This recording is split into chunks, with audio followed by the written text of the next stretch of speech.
Hello and welcome to the Quibber channel. I'm Jason, your host. I hope you're all having a splendid first day. I once again been working on the server. Now, one of the things I was concerned about was Xeon processors. I know that you can game on Xeon processors, but they've got a lower gigahertz, a lower single thread amount of muscle. In groups, multi-threaded, they're fucking amazing.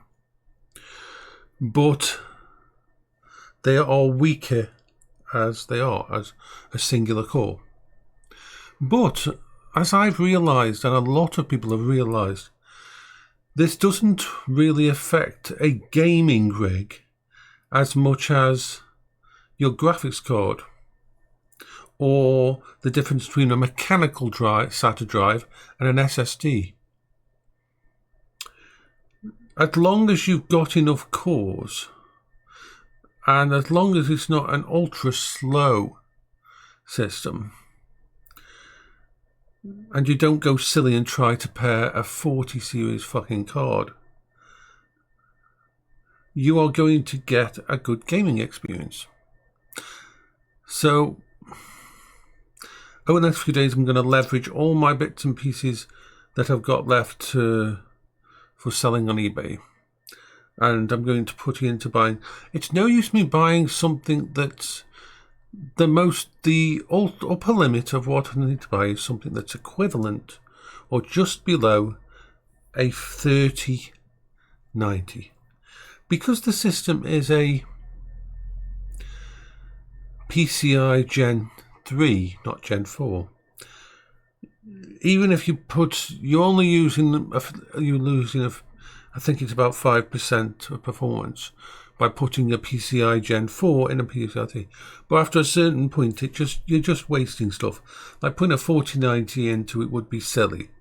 Even putting in a 6000, which is the souped up equivalent of a 4090, but it's it's built for professional stuff. So that kind of thing. So I've had to downgrade what I want. But it was interesting last night. I was testing out the Quadro P2200. Now the Quadro P2200 is like confusing as fuck, to put it lightly.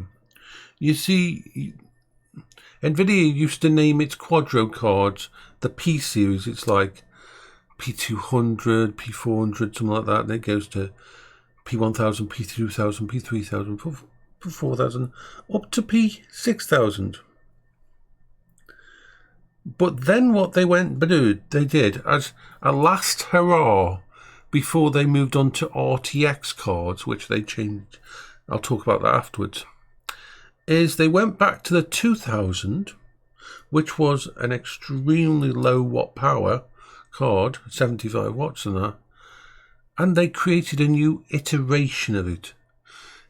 I would say it's the same kind of thing they do when they make when you go from something like a 1080 and a 1080 Ti. It's that kind of thing, but it's different. But if you were a gamer, that's how you'd understand it. So they created something called a P2200, a P2200.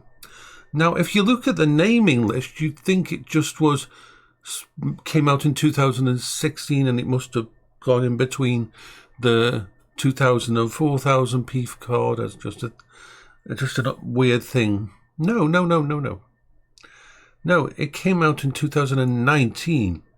It was literally pretty much one of the last releases of the Quadro generation.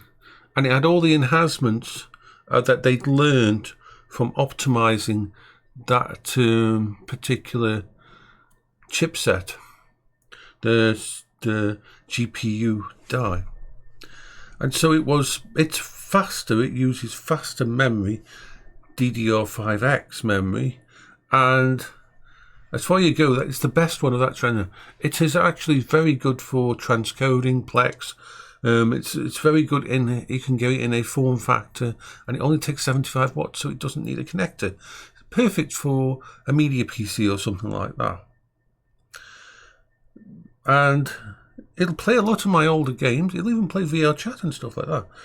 And I played VRchat because I wanted to see how the CPU cores were handling VRchat. I didn't put it in VR downstairs. That's going to be a test in the coming days. You see, I am going to, once I've got the better graphics card, I'm going to try and take my Quest 3 downstairs and pair it with my server and use it downstairs with my server and see what happens, see how possible it is to use it with that system.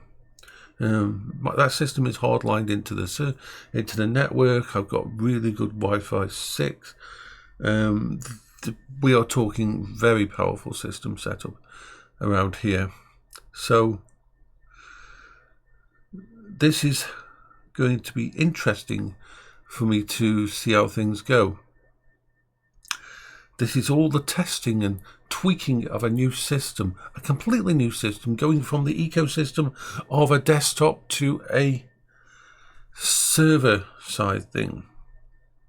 I already know that I can play my games up here. I can just bring up Steam, start up a game here and play based on it. I have installed all my GOG games there. I'm setting up remote desktop because you can set up remote desktop with actual, with added bonuses so that you can have or third-party streaming service. So all these things will allow me to access that computer as if I'm sitting down there. What else are we doing? Tweaking the firewall rule, because as you can imagine, a Windows server has more firewall systems than your Windows 10. But I need to turn most of them off because my entire house is covered in a much better firewall system than a software firewall system. So I don't need it on at the moment, especially while I'm testing certain things. Now, apart from that, how's things going? Pretty damn good. Having a high-level new coping strategy gives a lot of my other coping strategies a rest. And the thing is, it hasn't been frustrating. I thought it would be frustrating. I thought the sound of the server would bother me, but I love the sound of that server. I love going downstairs now and hearing the hum of the server. It's just kind of crazy. Whether I'll bring it up here, I don't know. It may just permanently become a fixture on the kitchen table. It's no longer a kitchen table, it's a server table in the kitchen. Why not? Why not? It'd be different if someone else was living here permanently with me, but there's no reason my kitchen can't become a server room. No reason at all. So yeah, I've been tweaking bits and pieces. The one thing that I need to make sure I've got access to is some way to install bits and pieces. Like, I've had to remove the Bluetooth thing because I couldn't find a Bluetooth that would work with a server. They're not meant to be used with a Bluetooth. And I couldn't figure out how to get other things to work. So I'm tweaking around a few items and objects over the next few days. It's going to be interesting as I figure things out. Oh yes. So, I hope you're all having a splendiferous day. And that because I am. I didn't sleep very well last night, but that was just, I think, the dryness of the air. So I've got food downstairs I'm going to go eat. The dogs are waiting for me downstairs. I haven't brought them upstairs because I'm going back down. I don't like to make Bertie walk upstairs. He'll come up, try to get upstairs every time. But if I'm just going to stay up here for like 20 minutes just to do a vlog, there's no point in coming up with me. I can go back down to where they are. So, this is Jason from the Weber channel. Bye bye for now.